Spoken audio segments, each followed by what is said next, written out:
Everyone thinks they know ancient Egypt. The pyramids, the golden masks, the mummies wrapped in mystery, the curses whispered through time. We've all heard that story 1,000 times. But that's not the real story. What we've been told is the polished, museum-ready version carved into textbooks and tourist guides so that we stop asking questions. The true Egypt, the one that still chills archaeologists to the bone, is found in discoveries that were never meant to be seen, in bones that were meant to stay hidden, and in evidence that challenges everything we thought we knew about civilization itself. Forget the postcards, forget the polished exhibits. Today, we're digging through the crime files of history, the dark side of Egypt that no one dares to talk about. Let's begin with the first shock, a discovery that destroys the myth of Egypt's most famous pharaoh, Tutankhamun. For over a century, the world has treated the boy king as the symbol of Egypt's glory. His golden mask became an icon, his tomb a miracle of preservation. But what if I told you that Tutankhamun wasn't the richest pharaoh ever discovered? What if there was another tomb, older, grander, and far more mysterious, that outshines his entirely? In 1939, just months before World War II began, French archaeologist Pierre Montet was working in a neglected corner of the Nile Delta in the ancient city of Tanis. Most of his peers had dismissed the site as worthless. The fame and money were in the Valley of the Kings, not in this muddy, mosquito-filled swamp. But Montet believed Tanis still held secrets, and he was right. Beneath the ruined temples, he uncovered an untouched royal necropolis, a sealed chamber of kings. Inside, he found the tomb of a pharaoh named Pausanias I, a ruler from Egypt's so-called Third Intermediate Period, a time of chaos and decline. Yet what Montet found inside was not decline, it was unimaginable wealth. There were golden sandals, gem-studded bracelets, necklaces of lapis and carnelian, and at the center of it all, a second inner sarcophagus made entirely of silver. To us, silver may seem ordinary compared to gold, but in ancient Egypt, it was the opposite. Egypt had no natural silver mines, so every ounce had to be imported across deserts and seas. It was rarer, more precious, and far more symbolic of divine purity. A silver sarcophagus was the ultimate statement of power, the equivalent of a diamond coffin today. And lying within it, wearing a flawless golden mask, was a pharaoh almost entirely erased from history. So why isn't Pausanias I a household name? Timing. Tutankhamun's tomb was discovered in 1922, at the height of global fascination with Egypt and superstition. The world was obsessed with the curse of the pharaohs. But Montet's discovery came in 1939, the year Europe fell into war. The world had no time for mummies, when bombs were falling from the sky. And so the Silver Pharaoh, as he came to be known, was forgotten. Yet his tomb raises a question that no one can answer. How did a king from an era of collapse command such wealth? Egypt at the time was fractured, weak, its trade routes broken. Where did all that silver come from? It's an archaeological riddle that remains unsolved, and it's why Pausanias I, it sits at number 10 in our countdown of the most chilling discoveries ever made in Egypt. His tomb reminds us that Egypt still hides riches, not only of gold, but of secrets. But while the Silver Pharaoh shows us Egypt's splendor, the next discovery exposes its violence, a horror buried beneath the sand for nearly 4,000 years. In 2011, a team of Austrian and German archaeologists were excavating Avaris, once the capital of the Hyksos, the mysterious Asiatic rulers who conquered Egypt and ruled it for a century. They expected ruins, pottery, perhaps weapons. What they found instead froze their blood. In the courtyard of an ancient palace, they unearthed 4 deep pits. At first, they assumed they were waste pits, until they saw what lay inside. 16 severed human hands, all of them right hands. Forensic analysis revealed that they came from at least a dozen adult men. The bones showed clean, deliberate cuts, as if made by skilled executioners. What could this mean? Ritual sacrifice? The aftermath of battle? The answer came from ancient Egyptian inscriptions, and it's even darker. This was the gold of valor. When a soldier killed an enemy in battle, he was required to prove it. He couldn't just claim a victory, he had to show evidence. That evidence was the severed right hand of his foe. Soldiers brought the hands of their enemies to their commanders and exchanged them for gold, a literal transaction of flesh for wealth. Hands were currency blood money, in the most literal sense. The discovery at Avaris is the first physical evidence of this brutal practice. It strips away the illusion of Egypt as a purely spiritual civilization devoted to gods and afterlife. Behind the temples and the hymns was a war machine, pragmatic, ruthless, and proud of its violence. The pits of hands were not hidden in shame. They were buried in the ceremonial courtyard of the palace, a public statement of power.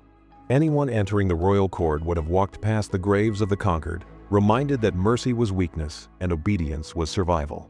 This discovery forces us to see Egypt not as a land of philosophers and priests, but as a civilization that thrived on dominance and spectacle, a nation that displayed horror as a warning. And yet, even in its brutality, there's a cold beauty to the order of it. A civilization so advanced that it turned death into ceremony, cruelty into art. But the next discovery reveals an even stranger kind of deception, not of death, but of art itself. It centers around one of the most recognizable faces in human history, Nefertiti. We all know her: the graceful neck, the perfect symmetry, the tall blue crown, the eternal calm of her expression. She's the face that defined ancient beauty. But behind that serenity lies a story of fraud, obsession, and international intrigue. In 1912, a German archaeological team, led by Ludwig Borchardt, discovered the bust of Nefertiti in the ruins of the sculptor Thutmose's workshop in Amarna, the short-lived capital of Egypt's heretic pharaoh Akhenaten. Borchardt was stunned. "It is useless to describe," he wrote in his journal. "You must see it." But what followed was not an artistic triumph, it was a heist. Under Egyptian law at the time, foreign expeditions had to split their fines equally with the local authorities, a process called partage. The Egyptian inspector in charge relied on Borchardt's catalog and photographs to decide which items stayed in Egypt and which went to Germany. Borchardt, realizing the bust's value, allegedly disguised it. Some accounts say he covered it in plaster to make it look like an unfinished model.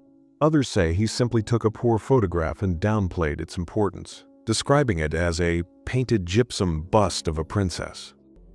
Whatever the truth, the deception worked. The inspector let it go. The Germans shipped the bust to Berlin, where it stunned the world. And Egypt, realizing it had been tricked, demanded its return. More than a century later, the bust of Nefertiti still sits in Berlin's Neues Museum, guarded behind glass, as Egypt continues to fight for its repatriation. But beyond politics and scandal, the bust's mystery runs deeper. Who was Nefertiti really?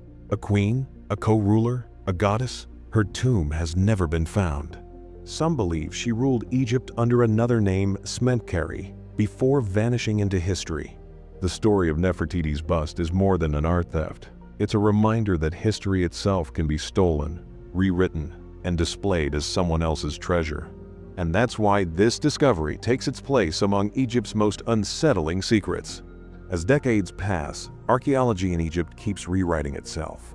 Every time scientists believe they have reached the bottom of its mysteries, the desert shifts and something impossible rises from beneath the sand, something that defies time, logic, and even belief itself.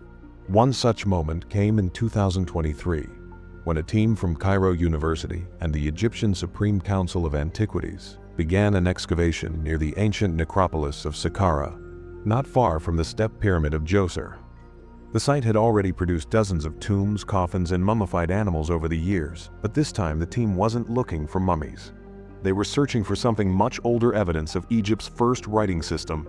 At a depth of nearly 12 meters, the workers uncovered a narrow shaft sealed with slabs of limestone. When they broke through, they found not one chamber but a network of corridors, every wall covered with inscriptions unlike any the team had seen before. These symbols were older than hieroglyphs, carved in a language that seemed transitional, the missing link between picture and word. Among the carvings were depictions of constellations, precise star maps, and strange humanoid figures holding what appeared to be globes or discs. The geometry was unmistakable, a map of the sky as it looked not in the age of the pharaohs, but thousands of years earlier. When astronomers examined the carving, They discovered an alignment corresponding to the position of the stars in 10,500 BCE, long before the first Egyptian kingdom. If authentic, this meant the walls had been carved by a culture so ancient that it predated known civilization by at least 6 millennia. For the Egyptian government, the find was both thrilling and dangerous. If true, it would rewrite human history, proving that the knowledge of astronomy, mathematics, and stone engineering existed long before any organized state. But before the results could be published, the chamber was sealed again officially for preservation and safety. Independent researchers were denied access, and photographs were confiscated. Only a few grainy images leaked, showing what appeared to be an enormous circular engraving, a wheel of stars surrounding a single eye-like symbol. What was it? A calendar? A record? Or a warning? No one outside the original excavation team knows for certain, and the Egyptian authorities have since classified the site. But those who were there describe the moment the chamber was opened as one of overwhelming stillness, as if the desert itself was holding its breath. This would not be the first time a discovery in Egypt was silenced.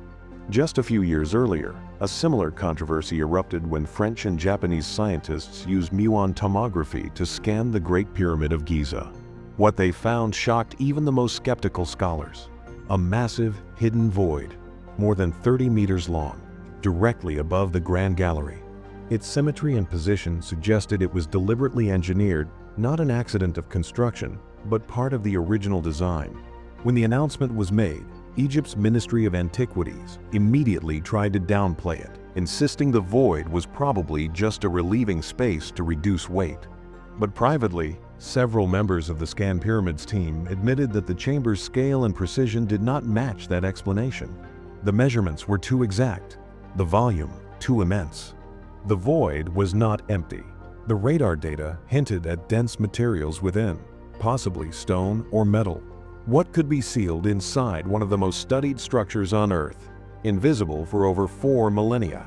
Some engineers believe the chamber could be part of a forgotten energy system, the missing component of what they now call the resonance theory.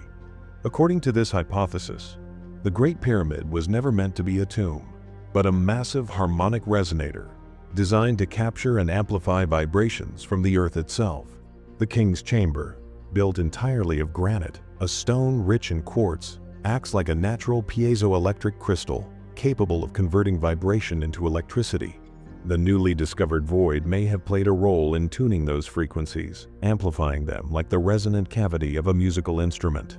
If this theory holds any truth, it would mean that the builders of the Great Pyramid understood energy in ways we are only beginning to rediscover, not as a resource to be consumed, but as a natural force to be harnessed. It's an idea dismissed by mainstream Egyptologists, yet the evidence grows harder to ignore. Even NASA engineers have noted that the pyramid's inner layout resembles the structure of modern resonant cavities used in high-frequency technology.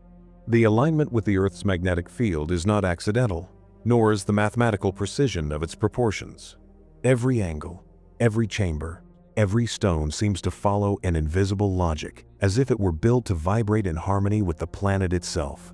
But if the pyramids were machines, not monuments, then who built them and why did that knowledge vanish?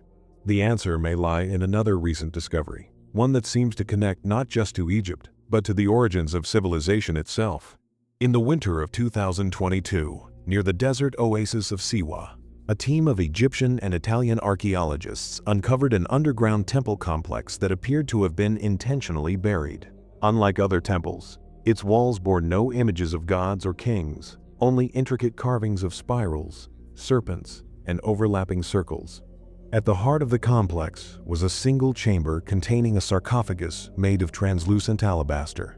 When it was opened, the team found no mummy inside, but a strange layer of dark crystalline residue coating the interior. Laboratory analysis revealed something unexpected. Traces of carbon nanotubes, microscopic cylindrical structures made of carbon atoms arranged in a lattice pattern. In modern science, nanotubes are used in advanced materials and electronics. They are strong, conductive, and require controlled high-temperature conditions to form. They do not occur naturally, and certainly not in an ancient tomb. When news of this leaked, it was immediately dismissed as contamination. Yet the sample came from within the sealed sarcophagus, untouched for millennia. Whatever created it did so long before the age of electricity. The idea that an ancient civilization might have possessed some form of advanced technology is not new, but physical evidence has always been missing until now. The discovery at Siwa, if confirmed, suggests that the Egyptians inherited not just myths and monuments, but fragments of scientific knowledge from a civilization lost in deep prehistory. Many of Egypt's oldest myths speak of the Zeb Tepi, the first time, an age when the gods ruled the earth and raised the pyramids before the great flood swept it all away. To most scholars, this is poetry, but to some, it's memory a story encoded in stone, preserved across ages, waiting to be read by those who can understand it. When you connect the dots, the star map at Saqqara, the hidden void in the Great Pyramid, the strange material at Siwa, a pattern begins to emerge. These are not isolated discoveries.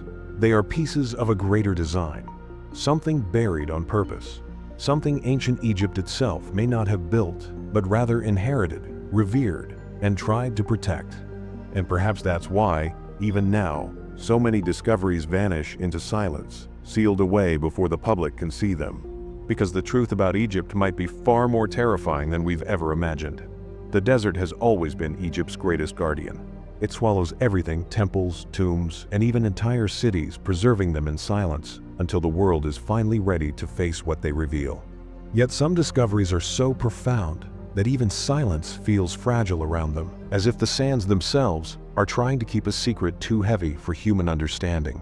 By the time the discoveries at Saqqara, Giza, and Siwa began to connect, archaeologists realized they weren't dealing with isolated mysteries, but with fragments of a single narrative that stretched across thousands of years, a story that began long before the pyramids, perhaps even before recorded history itself. The link came from a place few had ever heard of, a remote valley west of Luxor, discovered accidentally by a team searching for an ancient quarry. Beneath the limestone hills, they found an underground passage carved with impossible precision. The tunnel extended for nearly 3 kilometers, sloping downward through the bedrock before opening into a vast circular chamber. There, at the center of the room, stood a colossal basalt disc, perfectly smooth, balanced on a granite base. No hieroglyphs, no inscriptions, no evidence of burial. The entire structure seemed to have been built for a single, incomprehensible purpose. The disc resonated faintly when struck, a deep, harmonic vibration that could be felt in the chest rather than heard with the ears. Its sound was pure and steady, so low that it seemed to make the air itself tremble. Acoustic engineers later confirmed that the frequency of that vibration matched the Schumann resonance, the Earth's natural electromagnetic pulse. This was not coincidence. The chamber was mathematically aligned with both the Nile and the magnetic field of the planet. Whoever built it understood the relationship between stone, sound, and energy at a level that even our modern science struggles to replicate. The site was quickly declared restricted. Excavations stopped, reports were classified, and only a handful of scientists were allowed to continue under strict supervision. Yet fragments of information still escaped, whispers of readings that suggested the chamber was not isolated, but connected to other cavities through narrow tunnels leading toward the Nile Delta. If that was true, it would mean that Egypt's most sacred sites, Giza, Saqqara, Abydos, and now Luxor, were all part of a single network, perhaps a kind of ancient grid designed to channel or store energy. This idea, once dismissed as fantasy, began to gain traction among engineers and physicists who studied the monuments from a purely technical perspective. The Great Pyramid, the Temple of Dendera, and the Osirion at Abydos all share the same geometric ratios and material compositions. The granite, limestone, and quartz used in their construction are not random choices. They are materials capable of conducting and amplifying vibration. If we accept that ancient builders understood resonance, then perhaps these sites were not tombs or temples at all. Perhaps they were part of an enormous, unified system, one that interacted with the earth itself. But as soon as these ideas surfaced, something strange began to happen. Several researchers who had worked on the Luxor site reported feeling ill, nausea, migraines, and disorientation. One engineer described the sensation of being inside a living machine. Another claimed that his compass spun uncontrollably near the basalt disk, as if the magnetic field in the room were unstable. Soon after, the site was closed indefinitely, with officials citing environmental hazards. The government refused to comment on the magnetic anomalies, and the valley was erased from most public records. Yet the data collected before the closure remained.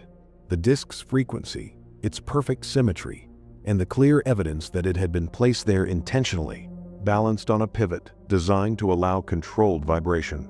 It was not a coincidence. It was an instrument. Some researchers began to wonder whether this could have been part of an ancient warning system, a seismic device, or energy resonator capable of detecting or even counteracting shifts in the Earth's crust. Others suggested something even more radical, that it might have been designed to preserve energy from a lost era, a relic of a forgotten science. The pattern was unmistakable. Each major site across Egypt contained traces of advanced engineering disguised as religious architecture. The temples of Dendera and Edfu were built with corridors and chambers that mirrored the design of resonant waveguides, their walls covered with reliefs depicting symbols that some physicists now interpret as stylized representations of electrical phenomena. In the Temple of Hathor at Dendera, a set of carvings shows what appear to be long, bulb-shaped objects connected by cords to small boxes. For decades, Egyptologists called them lotus flowers and snakes. Yet when electrical engineers studied them, they noted that the images resembled vacuum tubes or cathode lamps. On the walls beside them, figures hold these devices aloft, while others stand nearby with objects shaped like tuning rods or resonators. Could it be possible that these carvings were more than symbolic, that they depicted a technology we no longer understand? The deeper one looks, the harder it becomes to dismiss. Even the orientation of the great temples follows patterns of electromagnetic alignment, as if they were meant to interact with something beyond mere sunlight. The ancients may have understood that energy, vibration, and consciousness were all parts of the same equation, that stone could be used not only to honor gods, but to connect with forces woven into the fabric of the earth itself. If so, it would explain why the Egyptians spoke of the first time, an age when gods and men walked together, not deities in the mythological sense, but beings from a previous world, the last survivors of a civilization that mastered both science and spirit before it fell into dust. And perhaps that is why so many modern excavations end in silence. Because to admit the full truth would mean rewriting everything, not just Egypt's history, but our own. One archaeologist who worked at Giza in the early 2000s once said, "Every stone here is a message. We just don't know the language yet." That may be truer than anyone realizes. The monuments of Egypt were never meant to glorify death, but to preserve memory, a warning carved in geometry, a song sung in stone. As the sands shift and technology allows us to see deeper than ever before, we are beginning to hear echoes of that song again. From the sealed tunnels beneath Saqqara to the hidden void inside the Great Pyramid, from the strange energy chamber near Luxor to the forgotten temples buried along the Nile, Egypt seems to be whispering a single, chilling message. We were not the first. Whatever knowledge once existed, it was buried deliberately, sealed beneath layers of time so that only a future world, perhaps ours, could uncover it. But the question that lingers, the one that keeps even the bravest researchers awake at night, is not what we'll find next, but why it was hidden at all. Maybe they feared what their own knowledge could do. Maybe they understood that power without wisdom always leads to ruin. Or perhaps they knew that one day, when the world forgot their warnings, it would be discovered again, and the cycle would begin anew. When we stand before the pyramids, when we stare into the face of the Sphinx, we are not simply looking at history. We are staring into a mirror that reflects the rise and fall of human ambition, of civilizations that believed they were immortal until the earth reminded them otherwise. Egypt's greatest secret is not gold or glory. It is the memory of a world that learned too much, too fast, and vanished. And if we keep digging, we might just find out that the past we've been chasing is a prophecy of our own future.